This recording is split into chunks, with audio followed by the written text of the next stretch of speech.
दोस्त अहबाब कहते हैं हकीम साहब शबाब का मसला है, शबाब बावर करते हैं जनाब, उनके लिए इसका बहुत अच्छा रिज़ल्ट है। अगर मादा हयात पानी की तरह पतला है या शहवत नहीं आती या क्या बोलते हैं आप अज़दवाजी लाइफ में शर्मिंदा हैं, तो जनाबे वाला हाफ़ टी स्पून रात को सिर्फ इस्तेमाल करनी है। अल्लाह के फ़ज़ल से इंशाल्लाह उसी दिन आपको एक ख़ुराक की असर दिखाएगी और ये 4 से 5 दिन आप इस्तेमाल करें और ये गिफ्ट के तौर पे 5 दिन की खुराक। अगर तो फ़ायदा हो जाए, पसंद आ जाए तो रखें, नहीं तो हमें वापस हड़ताल कर दें। बाकी ये कोई बड़े बड़े दावे नहीं हैं, ये चीज़ के पल्ले कुछ है, इंशाल्लाह आप इस्तेमाल करें, अल्लाह की रहमत हो जाएगी। हम वो नाम नहीं लेते क्योंकि ये हमारे बाबा हिकमत प्रोडक्ट है, हमारा अल्हम्दुलिल्लाह एक ब्रांड है, ये आप जैसा कि देख रहे हैं सामने भी, और ये हमारे अपने दवाखाने की बनी हुई है, बाबा हिकमत की तरफ से हमारी ये सारी चीज़ें हैं।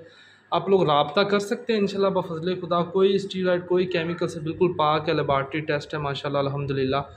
बाकी हम खिदमत खलक कर रहे हैं, आप लोग इस्तेमाल करेंगे इंशाल्लाह अज़दवाजी लाइफ भी अच्छी गुजरेगी, निज़ाम हज़ाम और निज़ाम तौलीद के लिए। दुआ में याद रखिएगा। वस्सलाम।